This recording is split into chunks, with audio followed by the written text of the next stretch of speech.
夜深了，李芳站在窗前，手里攥着那张烫金的请柬。你真要去参加他们的婚礼？女儿皱眉，声音里带着怒意。李芳将请柬放回抽屉，轻声说：当然去，我还要送他们一份大礼。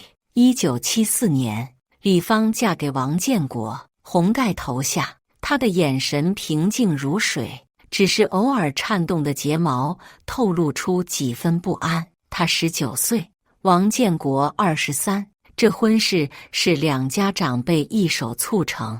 李芳与王建国在婚前只见过3面。大家好，开始今天的分享之前，希望你能给人间烟火点个订阅，我将会分享更多优质的内容。新婚之夜，王建国喝得醉醺醺的，摇晃着走进洞房。李芳坐在床边，双手规矩地放在膝盖上。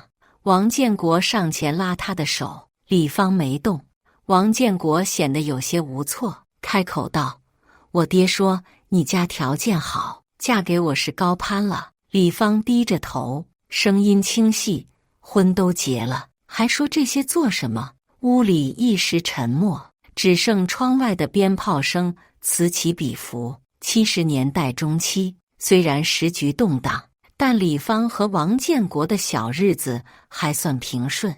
王建国在县里的国营工厂当技术员，李芳则在街道工厂做会计。76年，他们的儿子王晓东出生。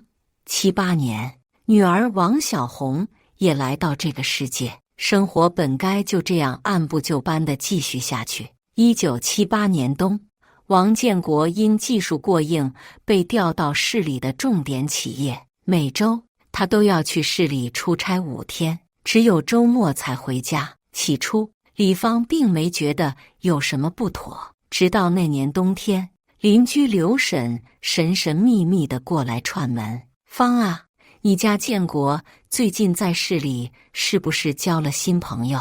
刘婶喝着茶，状似无意地问道。李芳手里的针线活顿了一下，随即又继续：他在哪边交什么朋友我不清楚，只要把工资带回来就行。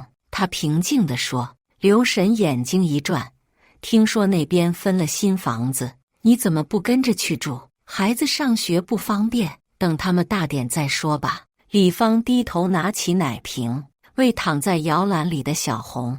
刘婶走后，李芳站在窗前发了很久的呆。那晚，王建国打电话回来，说市里临时有事，周末不能回家了。李芳只说了一句注意身体，便挂了电话。她放下电话，目光扫过床头柜上的全家福。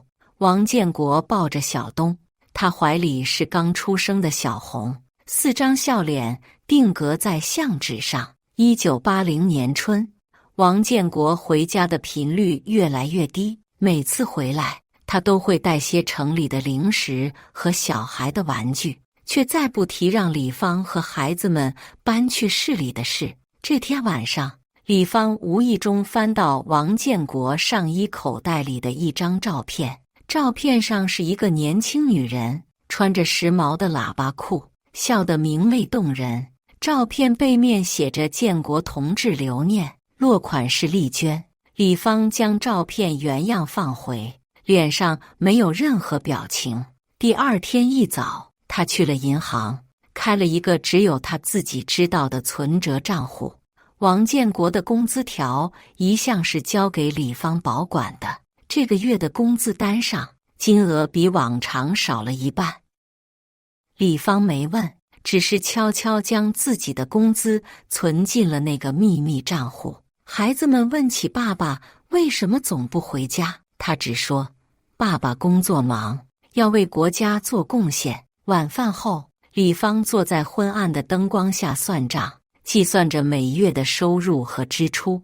王晓东偷偷看着母亲，问：妈，我们是不是没钱了？李芳抬起头，眼里有一种孩子看不懂的坚定。钱要攒着，关键时候用。每个月，李芳都会去那个没人知道的银行账户存钱。她精打细算，把家里的开支压到最低，却不忘给孩子们买最好的学习用品。他开始接一些零活，给街坊邻居做些针线活、贴补家用。很快，那个秘密存折上的数字慢慢增长。1985年夏，王建国回家，说市里要给他分房子，分了房子，你们就可以过来住了。王建国难得的兴奋，李芳点点头，分了房子再说吧。房子很快分下来，是市中心附近的一套2居室。王建国请李芳去看，他去了，只是在门口站了一会儿，就说要回去照顾孩子。这房子怎么有女人的东西？临走前，李芳指着门口的高跟鞋，语气平淡。王建国脸色一变，那是清洁工的，暂时放这里。李芳转身离开，嘴角露出一丝不易察觉的冷笑。1990年，王晓东考上了初中，王小红也升入小学高年级。这一年的春节，王建国难得的回家住了1周。除夕夜，一家人围坐在电视机前看春晚。李芳突然说：“建国，把市里那套房子过户到我名下吧，毕竟是你的名字，万一哪天出了事，房子就悬了。”王建国脸色一沉，那房子是单位分的，不能随便过户。那就算了。李芳起身去厨房，脸上依旧平静。这年秋天，李芳在单位认识了一位律师，名叫张明。张明经常来找李芳核对一些账目，两人渐渐熟络起来。一天，张明无意中问李芳：“你丈夫在市里工作，怎么不跟他一起住？”李芳笑了笑：“他那边有事，我在这边照顾孩子方便。如果有法律上的问题，可以随时找我。”张明意有所指地说。李芳点点头：“会的。”在外人看来，李芳是个任劳任怨的传统女性，默默承受着丈夫的背叛。邻居们私下里议论纷纷，都说王建国在市里有了新欢，还听说生了个儿子。李芳对这些闲言碎语充耳不闻，依旧过着她规律的生活。一天，刘婶又来串门，话里话外透露着王建国的新家庭。听说那陈丽娟长得可水灵了，才30出头，比你小10几岁呢。刘婶看着李芳的反应，李芳面无表情地整理着晾晒的衣服。是吗？那感情好，你就不生气？刘婶不解地问。李芳转过头，阳光下，她的眼神平静如水。生气有什么用？日子还不是要过。王晓东和王小红渐渐长大，对父亲的印象越来越模糊。每次王建国回来，家里都会陷入一种古怪的沉默。王晓东16岁那年，偶然在父亲的行李中发现一张全家福，照片上父亲身边站着一个陌生女人，怀里还抱着一个男孩。这是谁？王晓东拿着照片质问父亲。王建国一把夺过照片，不该看的别看。当晚，王晓东将此事告诉了母亲。李芳只是说：“别管你爸，好好学习才是正事。”王晓东不解：“你就不管吗？”李芳摸了摸儿子的头：“妈妈心里有数。”这一年冬天，李芳找到了张明律师，悄悄咨询了一些法律问题。他开始整理家中的各种文件，包括房产证、结婚证、户口本等。他还从单位请了1周假，回了一趟老家，见了几位父亲的老部下。1995年，王晓东考上了重点大学，王小红也即将升入高中。李芳找到王建国，提出要他出一部分孩子的学费。王建国支支吾吾地说最近手头紧，只能给一半。李芳没说什么，默默地转身离开。回到家，李芳打开抽屉，取出那个秘密存折，上面的数字已经很可观了，足够支付2个孩子的大学学费和生活费。他又拿出一本厚厚的账本，上面记录着王建国每月该给家用的数目，以及实际给的数目，两者之间的差距随着时间的推移越来越大。李芳翻开账本的最后一页，写下一行字：一切都是有代价的。2000年，王晓东大学毕业，进入一家外企工作。王小红也考上了医学院。李芳的两鬓开始出现银丝，脸上也有了岁月的痕迹。王建国每月依旧会寄一些钱回来，只是数额越来越少。李芳也不追问，只是默默地记在那本厚厚的账本上。王晓东工作后，时常劝母亲搬去市里住，李芳总是摇头，这边住惯了，不想折腾。李芳依旧每天准时上下班，周末去菜市场买菜，生活规律而平静。单位的同事都说她是个好强的女人，一个人把2个孩子拉着大，还都考上了好大学。只有李芳自己知道，她的平静下掩藏着怎样的决心。2002年春节，王建国回家过年，带来一位陌生女子和一个10多岁的男孩，这是丽娟和小雨，以后都是一家人。王建国硬着头皮介绍道。李芳看了他们一眼，脸上没有任何表情。进来吧，饭菜马上就好。陈丽娟显得有些局促，小心翼翼地打量着这个家。王晓东和王小红脸色难看，但在母亲的眼神示意下没有发作。一顿饭吃得沉默而尴尬。饭后，陈丽娟主动帮李芳收拾碗筷。在厨房里，2个女人背对背站着，空气仿佛凝固了。谢谢你这么多年的理解，陈丽娟低声说。李芳擦拭着碗碟，头也不回。不必谢我，我只是为了孩子。陈丽娟偷偷打量着李芳，这个比自己大10几岁的女人，脸上看不出任何怨恨或不满，只有一种超然的平静。这种平静让陈丽娟感到不安，甚至有些害怕。王建国一家离开后，王晓东和王小红都忍不住发作。妈，你怎么能让他们进门？王小红气愤地说。李芳收拾着茶几上的瓜子壳，来都来了，总不能赶出去。王晓东拍桌而起，爸爸太过分了，他们都一起来了，还有脸回来过年？李芳拉着儿子坐下，别生气，气坏了身体不值得。兄妹俩不解地看着母亲，不明白她为何如此平静。李芳只是微微一笑，妈妈心里有数。2005年，王小红从医学院毕业，进入市中心医院工作。王晓东在外企已经当上了部门经理。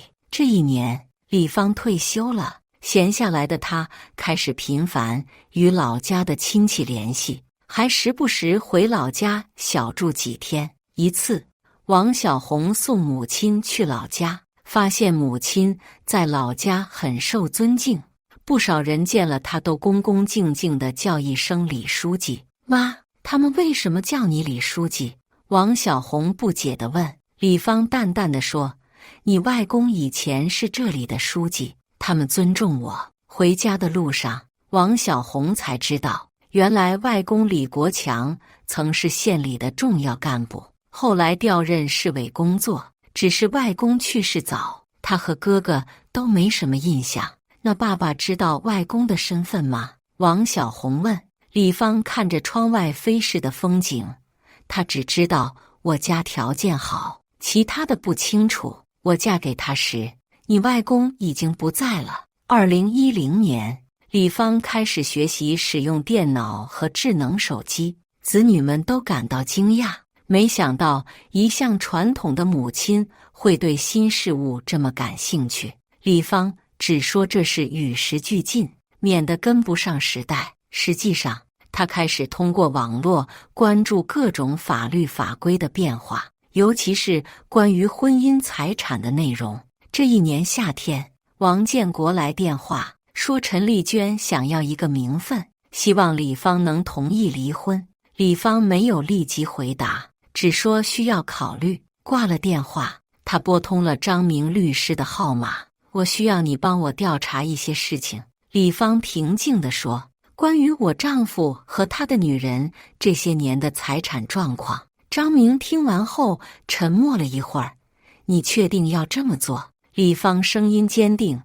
我等了30多年，就是为了这一刻。2015年，王晓东结婚，李芳出资为他买了婚房。婚礼上，王建国作为父亲出席，陈丽娟没有露面。李芳全程笑脸相迎，仿佛一切都很正常。只有在王建国敬酒时，李芳冷冷地说了一句：好日子还在后头呢。婚礼结束后，李芳找到王建国，我同意离婚，但有条件。王建国松了一口气，你说吧。李芳从包里拿出一份文件，这是我们的财产分割协议，你看看。王建国翻开一看，脸色大变，你怎么会知道这些？文件上详细列出了王建国名下的所有财产，包括市里的那套房子、农村的老宅、银行存款，甚至还有他和陈丽娟共同购买的一套商品房。李芳微微一笑，我调查了很久，知道的比你想象的多。王建国沉默半晌，最终在协议上签了字。根据协议，他放弃了对夫妻共同财产的所有权，只保留了与陈丽娟共同的那套房产。离婚手续办完后，李芳看起来并没有太大变化，依旧过着她规律的生活。王晓东和王小红都劝母亲搬去和他们同住，李芳只是摇头，我住惯了，不想变。2020年，新冠疫情爆发，李芳主动请缨，加入社区志愿者队伍。尽管年过60旬，她依然精力充沛，每天为小区居民送菜送药，组织核酸检测。这段时间，她认识了更多的人，也积累了更多的人脉。疫情期间，陈丽娟的儿子王小雨结婚，李芳收到了请柬，所有人都以为她不会去，但她却如期而至，还送了一份贵重的礼物。你还来参加婚礼？陈丽娟惊讶地说。李芳微微一笑，怎么不来？小雨也算是建国的孩子。陈丽娟有些不自在。这些年，谢谢你的理解。李芳意味深长地说，不必谢我，我做的一切都是为了我自己。王小雨婚礼上，李芳结识了陈丽娟的多位亲友，与他们谈笑风生，似乎已经完全放下了过去的恩怨。只有王晓东和王小红看出母亲眼神中的冷意，知道她并非真的释怀。2024年冬，王建国打来电话，说他和陈丽娟准备结婚，希望李芳能祝福。李芳平静地答应了。挂了电话，他拨通了张明律师的号码。时机到了，李芳简短地说。张明明白他的意思，所有证据都已经准备好了。李芳挂了电话，从床底下拿出那个尘封多年的账本，上面记录着这40多年来王建国欠下的每一分钱，以及陈丽娟从中获取的利益。他翻到最后一页，写下最后一句话：该结账了。2025年春，王建国和陈丽娟的婚礼请柬送到了李芳手中。金色的请柬上印着两人的合影，笑容灿烂。李芳看了一眼，随手将请柬放进抽屉。王小红看到请柬后气愤不已：妈，他们太过分了，还给你发请柬。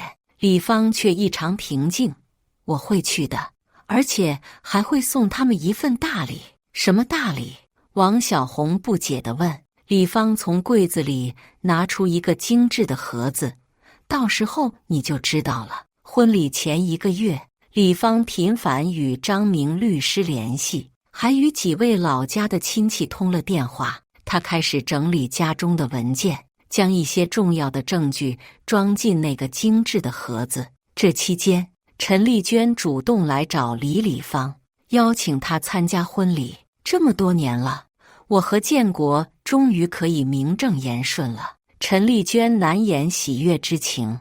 李芳微微一笑：“是啊，40多年了，也该有个结果了。”陈丽娟有些不好意思：“以前的事，希望你不要放在心上。”李芳看着他：“我从来不记仇，只记账。”陈丽娟没听懂这句话的含义，只当是李芳的幽默。临走前，李芳送了她一瓶高档红酒，说是提前的新婚贺礼。陈丽娟受宠若惊，连声道谢。李芳目送她离开，眼神中闪过一丝冷意。回到家，她拨通了王晓东的电话：“准备好了吗？”王晓东在电话那头回答：“都准备好了，只等婚礼那天。”这1个月里，王晓东和王小红按照母亲的指示，悄悄联系了父亲和陈丽娟的亲友，收集了更多的证据。他们这才知道，原来母亲这些年一直在暗中调查父亲和陈丽娟的财产往来，掌握了大量的证据。婚礼前1周，李芳再次回了趟老家，见了几位当地的领导。回来后，她显得格外平静，仿佛卸下了肩头的重担。“妈，你真的不在乎爸爸和那个女人结婚？”王小红不解地问。李芳抬头看着女儿：“我在乎的从来不是他们结不结婚，而是公道。”婚礼当天，李芳换上一件素雅的旗袍，头发盘得一丝不苟，看起来端庄而优雅。王晓东和王小红陪在她身边，3人一同前往酒店。酒店大堂布置得金碧辉煌，到处是红色的气球和花束。王建国和陈丽娟站在门口迎接宾客，看到李芳一家到来，两人都有些尴尬。“谢谢你能来。”王建国低声说。李芳微微一笑：“怎么会不来？我们可是约定好了。”陈丽娟热情地上前：“李姐，你今天真漂亮。”李芳递过一个精致的盒子：“这是我送你们的新婚贺礼，希望你们喜欢。”陈丽娟接过盒子，感觉有些沉，她好奇地看了一眼，但没有当场打开，而是交给了一旁的亲友保管。婚礼仪式开始，王建国和陈丽娟站在台上接受亲友的祝福。李芳坐在前排，脸上带着淡淡的微笑。当司仪问到有谁要为新人送上祝福时，李芳举起了手，全场一片哗然。谁也没想到王建国的前妻会主动祝福。李芳从容地走上台，接过话筒：“我和建国相识45年，虽然我们已经离婚，但我还是要送上我最诚挚的祝福。”李芳声音平静：“在这特殊的日子，我想请2位打开我送的礼物。”陈丽娟有些疑惑，但还是示意亲友将那个盒子拿上台来。在众人的注视下，她打开盒子：“这是什么？”陈丽娟困惑地问。全场瞬间安静下来，所有人的目光都集中在了李芳身上。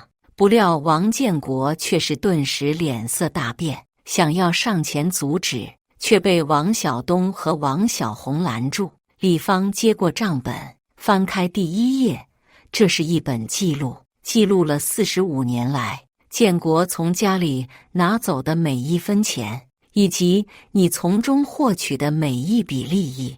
李芳站在婚礼现场的中央，手中紧握着那本磨损的账本。45年的委屈与愤怒在这一刻化作了坚定的力量。李芳翻到账本中间的一页，1985年，建国名下的房产过户到你名下，价值当时的5万元。1990年，建国挪用家庭公款10万元，为你购买首饰。2000年，你以建国的名义贷款20万，购买了商铺。随着李芳一项项读下去，陈丽娟的脸色越来越难看。这些交易中，有些连王建国自己都不知情，都是陈丽娟借用他的名义私下操作的。婚礼现场的宾客们开始交头接耳，有人掏出手机偷偷拍摄这一幕。红色的喜字在灯光下显得格外刺眼。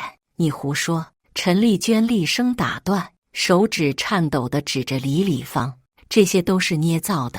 他转向王建国，眼中带着祈求：建国，你告诉大家，这个疯女人在胡说八道。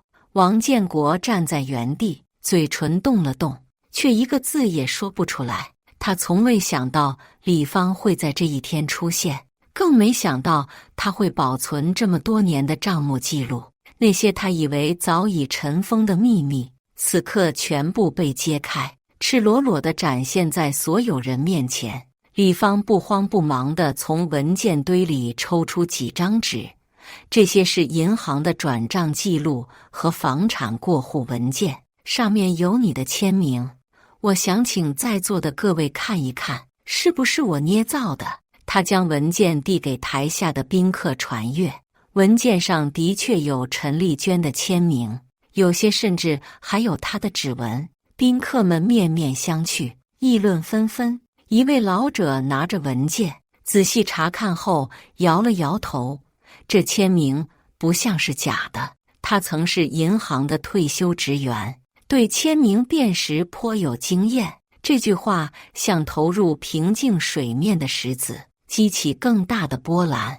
陈丽娟的妹妹陈美娟从宾客中站了起来：姐，这是怎么回事？这些文件是真的吗？她的声音中带着不可置信。陈丽娟面色惨白，嘴唇颤抖：都是假的，都是他嫉妒我，嫉妒我和建国在一起。他的语无伦次反而更加引人怀疑。王建国终于挣脱王晓东的拦阻，冲上台来：够了，李芳，这是我们的婚礼，你怎么能这样？他的声音中带着愤怒，更多的却是恐慌。李芳转向王建国：45年来第一次直视他的眼睛，我等这一天已经等了45年，你觉得我会放过这个机会吗？他的声音很轻，却仿佛带着千钧之力。在场的一位亲戚小声问道：这位是谁啊？旁边的人回答：王建国的前妻，他们45年前离婚了。前妻？那这位陈女士是？他们一直有关系，只是现在才正式结婚。这些窃窃私语像一把把小刀，刺向王建国和陈丽娟。婚礼现场的气氛越来越诡异，原本喜庆的红色在此刻竟显得有些刺目。李芳从文件堆中拿出一封泛黄的信，展开来读道：亲爱的方李芳，我发誓会永远爱你，照顾你，给你幸福的生活。我们会有美满的家庭，可爱的孩子。这是我王建国对你的承诺。这是王建国年轻时写给李芳的情书，字字句句都充满了爱意和承诺。如今听来却如此讽刺。王建国站在那里，头低垂着，无地自容。1978年2月14日，李芳念出信的日期，嘴角浮现一丝苦笑。那时我刚怀上小东，你说无论发生什么都不会离开我，可是仅仅2年后，你就和他指向陈丽娟，开始了地下恋情。王晓东站在母亲身旁，眼中含着泪水。作为长子，他亲眼目睹了母亲这些年的辛酸。他记得父亲离家的那天，母亲跪在地上求他留下，而父亲却头也不回地走了。那时他只有4岁，却已经懂得了什么是背叛。王小红拉着母亲的手，低声道：妈，够了，我们走吧。他从小就恨父亲的无情，如今看到母亲当众揭露这些往事，心中既感到解气，又心疼母亲必须重温这段痛苦。李芳摇摇头，示意女儿稍安勿躁，她还有话要说。今天她必须一次说清。读完信，李芳合上信纸。45年前，你对我许下承诺，45年来，你食言背诺，伤透我的心。但我不是来兴师问罪的，我今天来是要告诉在座的各位一个真相。他指着陈丽娟，这位新娘不仅夺走了我的丈夫，还蓄意挪用了属于我和子女的财产。如今，她面临的不仅是道德的谴责，还有法律的制裁。陈丽娟面如土色，你胡说八道！她的声音失去了往日的底气，眼神中满是恐惧。2007年，小东准备买房结婚，我们准备变卖当年分给我的那套小房子来帮他凑首付。李芳缓缓道来，可当我们去办理过户手续时，才发现那套房子早在2002年就已经被卖掉了，而签字的人正是你，陈丽娟。陈丽娟急忙辩解，那是建国同意的，我们用我的名义。李芳冷笑，你伪造我的签名，盗用我的印章，这是犯罪。当时我没有追究，是念在孩子们的面子上，可你得寸进尺。这些年来，你们不断侵占属于我和孩子的财产，甚至连我父母留下的老宅都不放过。王晓东接过话，那是爷爷奶奶留给我们的遗产，你们凭什么卖掉？他的声音中充满愤怒，那是我们家族的记忆。王建国终于开口，当时家里确实困难。我困难？王小红讥讽道，困难到要给你的情人买金项链、钻戒，困难到要给他在市中心买商铺。爸，你真的很会困难啊！现场一片哗然，婚礼的气氛彻底被打破。王建国的几位老同事面面相觑，他们从未想到王建国私下竟是这样的人。有些宾客已经悄悄离开，不愿卷入这场家庭纠纷。李芳微微一笑，我已经向有关部门举报了你的违法行为，包括伪造签名、虚假过户、诈骗等多项罪名，相关部门很快就会找你谈话。他从包里拿出一份文件，这是举报回执，上面有案件编号。陈丽娟、王建国，你们的好日子到头了。说完，他转身准备离开。陈丽娟急了，冲上前拉住他，你不能这样对我。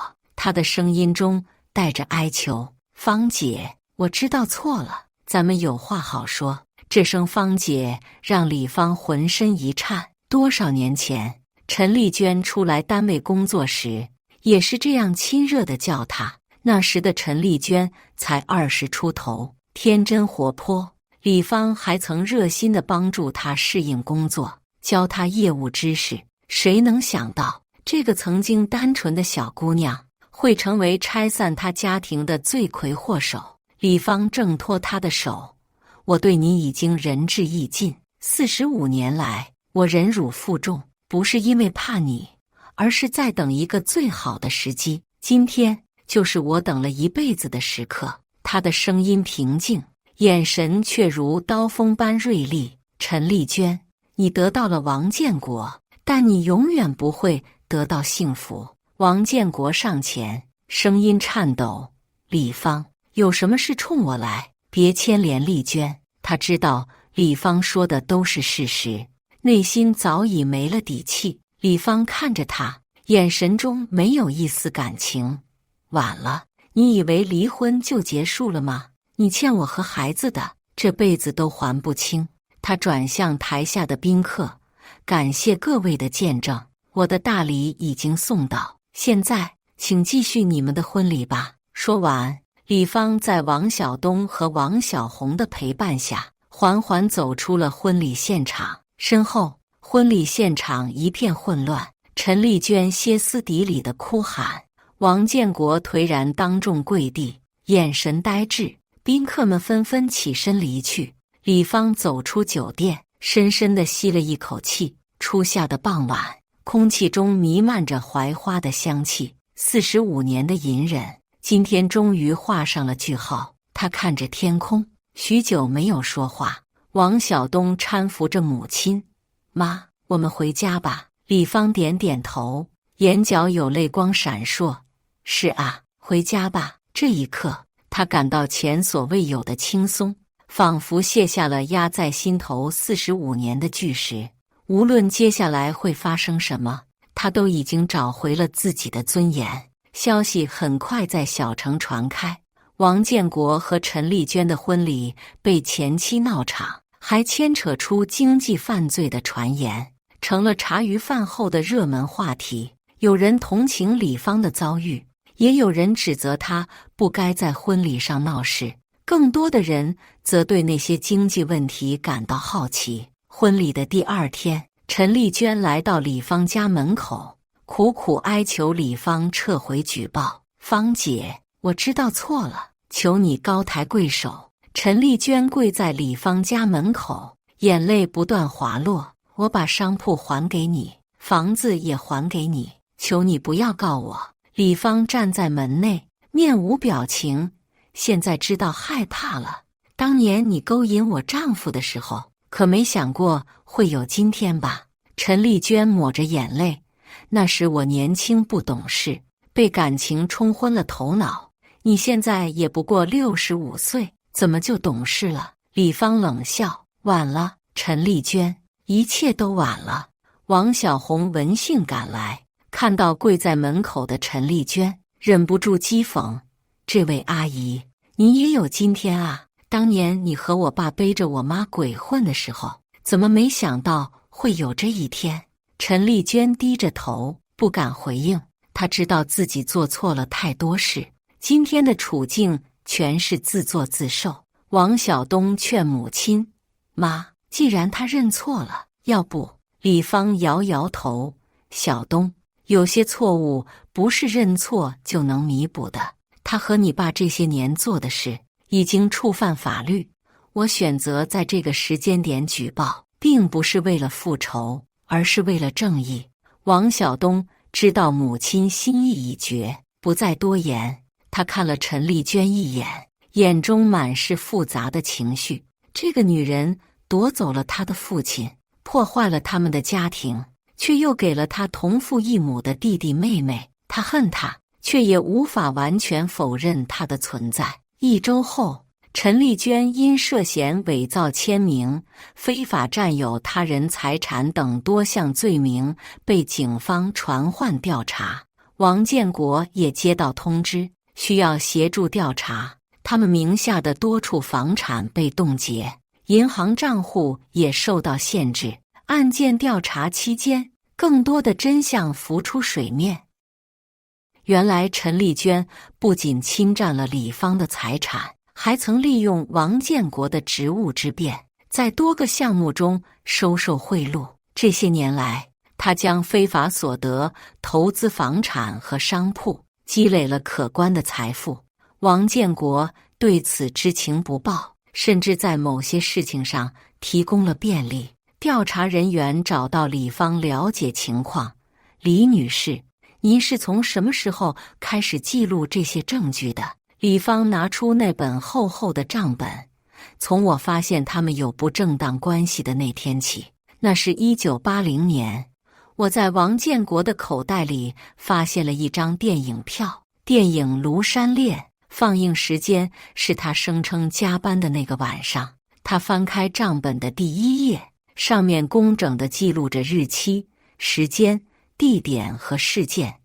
1980年4月15日下午7点，人民剧院庐山恋，王建国与陈丽娟同时出现，两人举止亲密。调查人员惊讶地翻看这本账本，45年来，李芳几乎记录了王建国和陈丽娟的每一次见面，每一笔可疑的经济往来。账本上的笔记有多种颜色，明显是在不同时期记录的，但字迹始终工整清晰。“李女士，您为什么不早点举报？”调查人员不解地问道。李芳苦笑：“早年没有证据，后来为了孩子，我选择隐忍，直到孩子们长大成家，我才开始搜集更多证据。他顿了顿，最重要的是，我要等到一个最合适的时机，让他们在最得意的时候跌入谷底。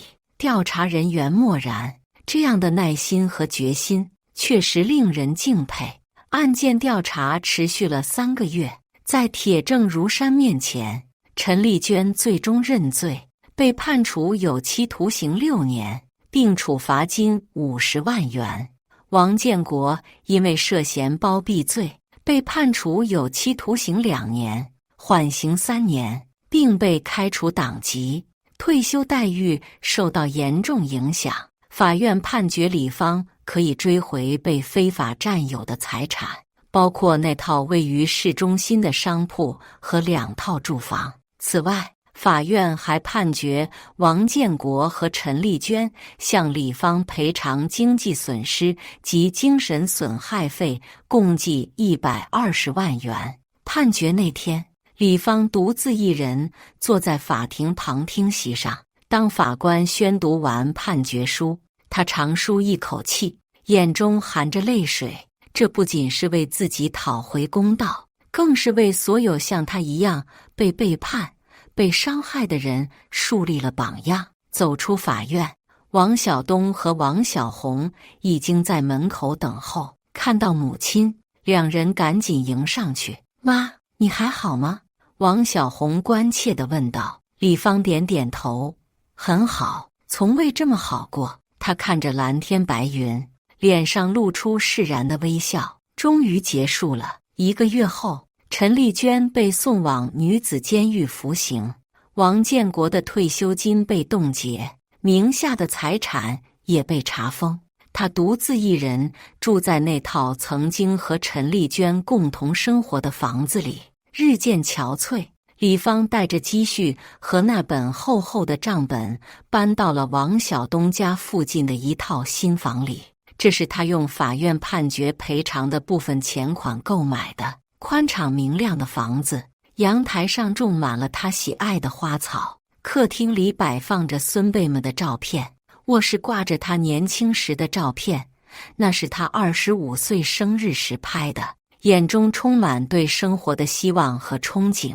他终于可以放下过去，开始新的生活。闲暇时，他会和老友们一起跳广场舞，偶尔也会照看王晓东的孩子。他还报名参加了社区的书法班，重拾年轻时的爱好。那些被生活重担压得喘不过气的日子终于过去了，他可以为自己而活了。一天晚上，王小红来访，带来了一个意外的消息：“妈，我今天在医院看到爸了。”王小红坐在沙发上，神色复杂，她看起来很不好，好像病得很重。李芳手中的茶杯顿了顿，他怎么了？尽管他不愿承认，但内心还是泛起一丝波澜，好像是肝癌晚期。王小红叹了口气，医生说最多还有3个月时间，他很想见你一面。李芳沉默了。45年的恩怨情仇，如今即将随着一个生命的消逝而结束。他心中五味杂陈，既有报复得逞的快意，又有对生命逝去的唏嘘。你打算去看他吗？王小红小心翼翼地问道。李芳摇摇头，不必了，我和他之间早就没什么好说的了。他起身走到窗前，望着窗外的月光，让他安静地走吧。然而3天后，李芳还是来到了医院。她站在病房门口，透过门上的小窗，看到了躺在病床上的王建国。曾经高大英俊的男人，如今形容枯槁，面色蜡黄，双眼深陷，像是一具骷髅。推开门，李芳走了进去，听到脚步声，王建国艰难地转过头。当看清来人时，他的眼中闪过一丝惊讶，随后充满了复杂的情绪。你来了。他的声音沙哑微弱，像是从很远的地方传来。李芳在床边的椅子上坐下。听说你病得不轻。他的语气平静，听不出情绪。王建国苦笑：“是啊，报应都是报应。”他伸出枯瘦的手，想要抓住李芳的手，但被他轻轻避开。有话就说吧，我时间不多。李芳淡淡道。王建国咳嗽了几声，用手帕擦了擦嘴角的血迹。李芳，我知道我做错了太多，对不起你，对不起孩子们。他的眼中噙着泪水。这辈子我最后悔的就是当初离开你。李芳静静地看着他，没有说话。我知道道歉已经没有意义，但我还是想问你，能原谅我吗？王建国的声音中带着恳求。李芳深吸一口气，建国，这么多年过去了，我早就不恨你了。他顿了顿，但原谅是另一回事，有些伤害一旦造成，就无法挽回。王建国闭上眼睛，泪水顺着脸颊滑落。我明白，我只是不想带着遗憾离开。李芳从包里拿出一个小盒子，放在床头柜上。这是你父母的照片和一些纪念品，当年分家时归你的那部分，我一直替你保管着，现在还给你。王建国艰难地打开盒子，看到里面泛黄的照片和几件小物件，泪如雨下。谢谢你，芳，谢谢你。李芳站起身，小东和小红都劝我来看你，他们说不管发生什么，你始终是他们的父亲，我来也是为了孩子们。他整理了一下衣襟，至于原谅，也许时间会给出答案。王建国点点头，虚弱地说：“我不求你原谅，只希望你今后的日子能过得好。”李芳看了他最后一眼：“你也保重。”说完，他转身离开了病房，走出医院。李芳在门口遇到了王晓东和王小红，看到母亲，两人赶紧迎上来：“妈，你还好吗？”王晓东关切地问道。李芳点点头：“我很好。”他抬头看着湛蓝的天空：“其实我早就放下了。”王小红搀着母亲的手：“妈，你真的放下了吗？”李芳微微一笑：“是啊，人这一辈子最难的不是报复，而是原谅；最难的不是放下，而是继续前行。”他轻轻拍了拍女儿的手：“走吧，回家了。”三人一起走向停车场，阳光洒在他们身上，照出3道长长的影子。2个月后，王建国病逝，葬礼很简单，只有王晓东、王小红和几位老友参加。按照王建国的遗愿，他的骨灰被撒在了他和李芳年轻时常去的那座小山上。李芳没有去参加葬礼，但她在家里点了一支蜡烛，为那个曾经深爱过的男人送行。当蜡烛燃尽时，她感到心中的一个结终于解开了。这一天，李芳收拾东西，无意中翻到那封王建国年轻时写给她的情书。她看了一眼，轻轻放进火盆，点燃，看着它慢慢化为灰烬。窗外夕阳西下，余晖洒在他平静的脸上。45年的等待，只为这一刻的释然。他合上窗，轻声说：“一切都结束了。”以上就是今天分享的故事。